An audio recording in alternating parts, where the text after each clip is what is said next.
Hi, I'm Jani with Chronicle TV, and this is Spotlight On. My guest today is Rosalia Baker. She completed the Boston Marathon this spring, and she's going to talk a little bit about her experience. Hi, Rosalia. Hi, Jani. She works here at Richland. She is in the accounting department. Yes. And has been a runner for many years. Yes. Tell us about your marathon experience. My Boston Marathon experience was a dream come true. It took me a long time to get to the Boston Marathon, but it was something that I really wanted and I really worked hard and trained for. So when I was finally there, it was just an amazing experience. I just couldn't believe it the whole way while I was running that I was actually running the Boston Marathon. Well, now some people may not know that in order to run the Boston Marathon, you have to qualify. They don't just let anybody in who asks to run it. Tell us about that experience. How did you qualify for that marathon? I was one of those people who didn't know that to run the Boston Marathon you had to qualify. Okay. A lot of marathons you can just register, but not the Boston. I trained really hard. It took me 13 tries to finally get in. I was supposed to have a qualifying time of 3 hours and 55 minutes. Wow. Or faster. And I found a marathon that was actually a downhill marathon, but it was a Boston qualifier. Yeah. So I practiced really hard, trained really hard, especially downhills. And when I completed that marathon, I met my goal. My goal was to finish in 3 hours and 45 minutes, and I finished in 3 hours and 44 minutes. The qualifying marathon? Yes, the qualifying marathon. That was in September of last year. Yeah. And as soon as registration opened up in September, I registered. Okay. And it probably took about 2 weeks for me to get confirmation that I was accepted to run the marathon. So you had to be accepted, but you've run like a lot of marathons before you ran the Boston Marathon, yes, correct? Yes. How many marathons have you run?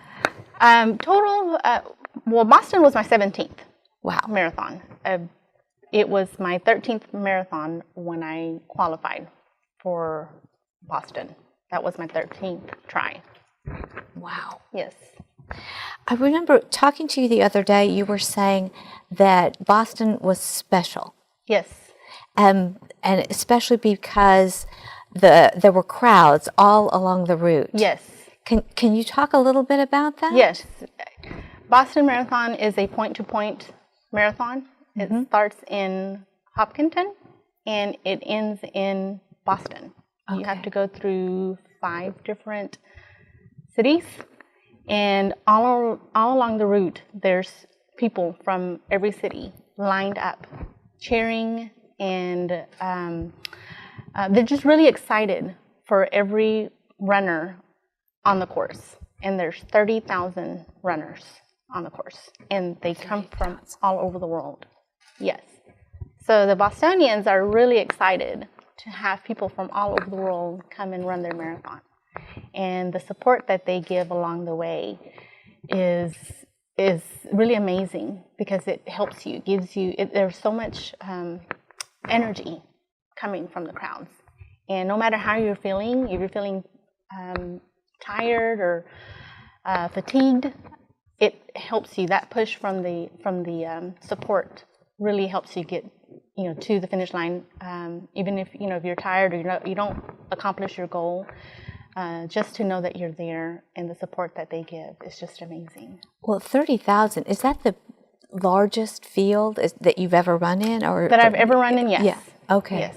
Yeah, by a lot or a little bit? Not really. I've done big marathons like Chicago, and Las Vegas, and so those are big too. There's like over 20,000. Oh wow. Yes.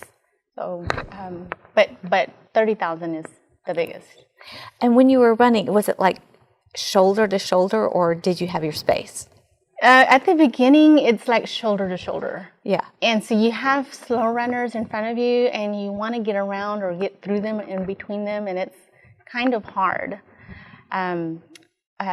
Usually in other marathons, it thins out and you're by yourself, but not the Boston.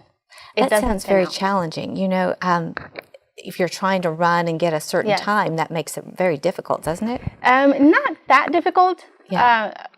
I'm used to being able to zigzag back and forth with runners. You just got to know what you're doing, and you just got to make sure you don't run into other runners. Yeah. And also not try to go too fast to get around runners. Just keep your pace and just, you know how to focus on a certain runner that's basically going your pace and just stay behind that person until you can get around them. Oh, that's smart. Yeah. Yes. Mm-hmm. Okay. Would you show us your jacket? Can you show us that you got? Absolutely. In the marathon? The marathon jacket is optional. It's not something that you get for running the Boston Marathon, but it is something that you can buy, and it's not just for runners. Like anybody could purchase to Adidas and purchase it. But there's I love the unicorn on the jacket. That is the logo. And it's on that medal too, but you have to run to get the medal. Yes, you have to run to get this medal for sure. But this, even though you purchase it, anyone can do it. This is, to me, it's like sacred. It's like you have to earn it, in my eyes, and a lot of Boston marathoners too. It's like you really have to earn it to be able to wear a jacket like this.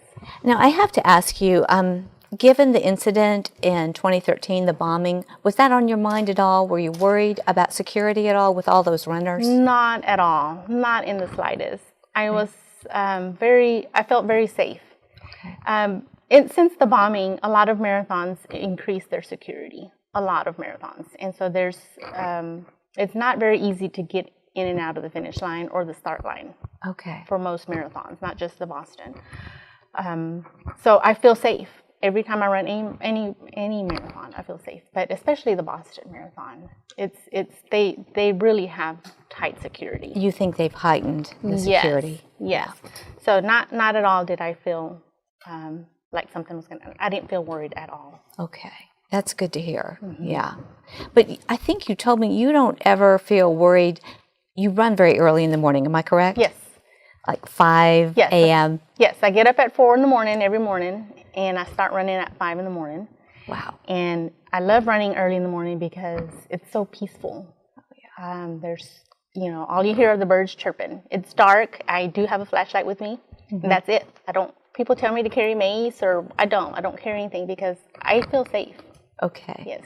Yeah. Mm-hmm. But you didn't feel safe and at first when you first started running, is that correct? No, of course, I was a little bit nervous getting out there by myself. And as I was first starting to run, I did run sometimes in the evenings or with, some or running buddy.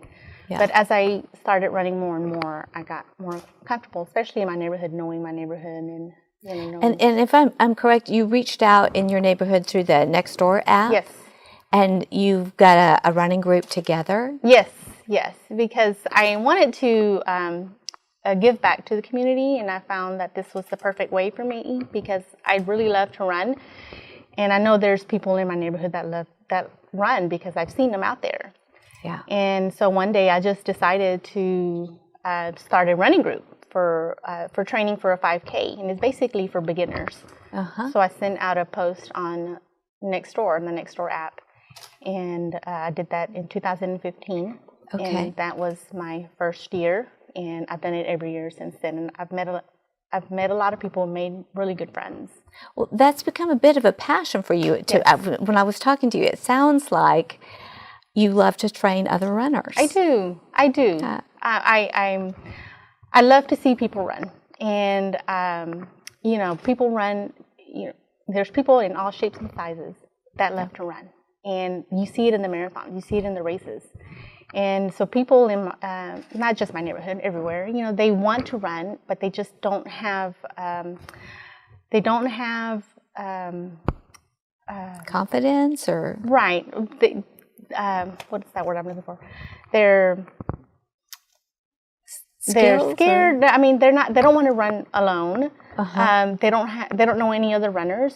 and they're just scared to run by themselves early in the morning, like I used to be. They just want a buddy. Yes, a running buddy. Yeah. And so they don't have the motivation. There you go. They don't have the motivation to get out because they don't know anyone that runs. And so that's why I like doing that, because I like to be able to motivate people, especially people in my neighborhood, because I want to know my neighbors. And if that's the way that I can meet them, then I would love to help them out in any way that I can. Yeah. Help them run and then meet them and make a friend. Well, and I understand you're starting a group here at Richland? Yes. Tell me about that. I was walking campus one day and I was approached by an employee here, a staff member who knows that I'm a runner.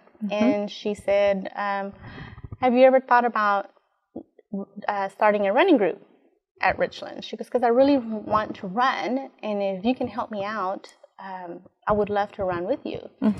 And I said, no, I haven't thought about it, but I do have a 5K training program that I use in my neighborhood. I said I could probably start that here. Why not? So Sure. I sent out an email through the underground to see if maybe anyone else would be interested. Right. And so I got like 4 other responses. So we start this week at 7 in the morning. Tomorrow? Yes, tomorrow. Okay. Yes. That's wonderful. Now, if there are other people who see this and want to join your group, how do they get in touch with you? Just send me an email, and that way I'll know who to expect when they come, and then that I communicate with the runners through email, just the ones that are interested. Okay. So those who I communicate, like, this is what we're going to do today, here's our plan, or if we have to cancel for any reason, I'll communicate that way also. So the email will be rbaker at dcccd.edu. Now, I mentioned at the beginning that you're married to the police chief here, Yes. the commander? Yes. The Richland commander? Yes. What his email? I know he's Robert Baker. Yes, he's rbaker1. Okay, Yeah. perfect. All right. So sometimes I get some of his emails, and sometimes he gets some of my emails. Okay. Similar. Well, tell me a little bit about the program that you do. I mean, the other day I was amazed. You said it takes only 30 minutes? Yes. We start off nice and slow and with a short distance.